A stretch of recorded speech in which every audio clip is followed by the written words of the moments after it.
মুসলমানের দল বুঝলেন, এটা যদি নাকি মানে আল্লাহ রহমতুল্লাহ নাকি মানে সরকার গঠন করে, তাহলে চুরি ডাকাতি মারামারি কাটাকাটি ফেতনা ফাঁসা চিন্তায় দর্শন বন্ধ হতে আল্লাহ রহমতুল্লাহ। তারপরে যে সমস্ত সমাজীয় দুর্নীতি রাজনীতি চলতেছে, এগুলো ইনশাল্লাহ বন্ধ হওয়ার আশা আছে আলোচনা। তো এই জন্য আমরা মুসলমান হিসাবে সবাই আমাদের দিবেন, আল্লাহ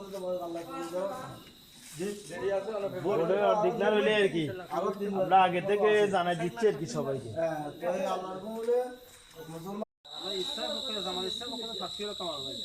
আর মার্কলো দাড়ি ফেলা, এই জন্য সবাই দাড়ি ফেলা ভোট দিবেন। জীবনে বড়া দিছি। আসসালামু আলাইকুম। হাবি হুজুর, হাবি হুজুর, তো এই জন্য ওই শেষ বয়সে ইসলামের পক্ষে যদি থাকি, কোরআনের পক্ষে থাকি, আল্লাহর হলে বুঝার মনে তো আল্লাহর কাছে জন লাগবে। পৃথিবীটা হলো পরীক্ষা, এখানে কারা কোরআনের পক্ষে কারা কোরআনের বিপক্ষে। মনে করে যে আয় দল করি আর আয় ভোট দিয়ে রাজনীতি করি, রাজনীতি বলতে কিচ্ছু নেই। আল্লাহ খালি পরীক্ষা করবো যে কারা কোরআনের পক্ষে কারা কোরআনের বিপক্ষে। আমরা এই জন্যই জামাত ইসলামের তরফে তোরা আসি, হাবি হুজুর আসে, আমিন হুজুর বুঝে, আরো অন্যান্য গ্রামের মান্যগণ্য ব্যক্তিরা আসে, বুঝলি। তো কত হলো আমরা যত সামনে নির্বাচন আছে, বুঝলি।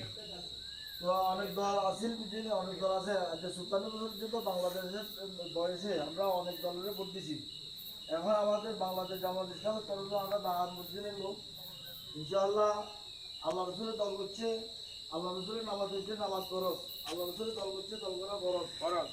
এই দল করা আমরা তাদের জন্য করতেছি। এই দল করলে আল্লাহ বললে দেশের ভিতরে সমাজের ভিতরে চুরি ডাকাতি মারামারি কাটাকাটি চিন্তা দর্শন বন্ধ হবে।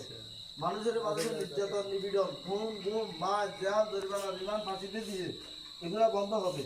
মানুষের অত্যাচার অনাচার বুঝলেন, আমরা সাদাবাস বুঝলেন, এই সমস্ত এগুলো বন্ধ হবে। আল্লাহ রহমত ইসলামের ভোট দিবেন।